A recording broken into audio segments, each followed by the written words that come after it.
Sa harap ng ikinakasang internet voting ng Commission on Elections sa mga Pilipino sa labas ng bansa, inaasahan ng poll body na mas marami pang overseas Filipinos ang makikilahok at mahihimok na bumoto sa 2025 midterm elections. Si Luisa Erispe sa sentro ng balita. Aminado ang Commission on Elections na malaking problema ng mga overseas Filipino workers tuwing eleksyon ay ang pahirapan sa pagboto. Dati kasi, ang paraan lang para makaboto ang mga OFW ay ang pagpunta sa konsulada o kaya ay ang pagpapadala ng mga balota. Pero ngayon, magiging pangunahin ng paraan ng pagboto ay through online. Sabi ng COMELEC, dahil dito, mula sa dating 38%, posible lang tumaas sa 70 hanggang 80% ang voter turnout ng overseas voting sa 2025 elections. Sana mapantayan yung local voting natin. Kung umabot po tayo ng 84% dito, sana man lang umabot tayo ng 70 to 80%. Napakalaking bagay na po yun. Una sa lahat, tinanggal na natin yung burden sa kanila. Hindi na kailangan pumunta sa embassy at sa consulate. Sang-ayon naman ang election watchdog na PPCRV dito.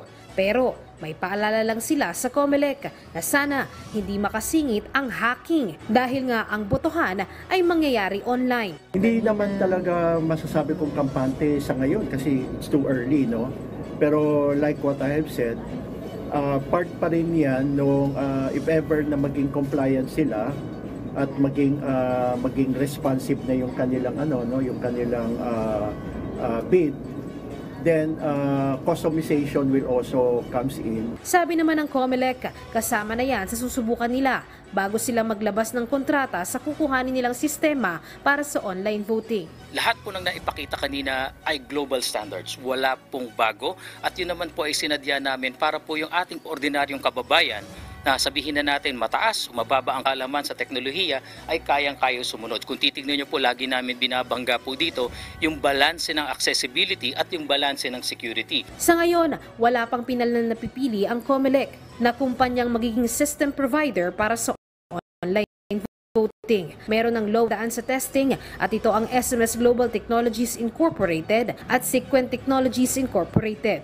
Nailatag na nila sa COMELEC ang kanilang sistema pero susuriin pa itong maigi ng COMELEC lalo na ang kanilang legal documents. In 2 or 3 weeks matatapos po tayo sa post-qual at baka po sa ika-4 na linggo ay mag-issue na po ng recommendation and proceed na po tayo sa ating head of the procuring entity kung i-award or i-deny nila itong bagay na to. Samantala, sa magiging local voting naman sa bansa para sa susunod na taon, opisyal nang naglabas ng Notice of Award ang COMELEC para sa joint venture ng I1 Services Incorporated para maging transmission system provider ng bansa sa darating na eleksyon.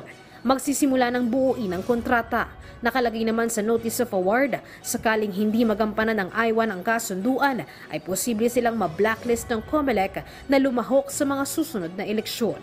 Luisa Erispe para sa Pambansang TV sa Bagong Pilipinas.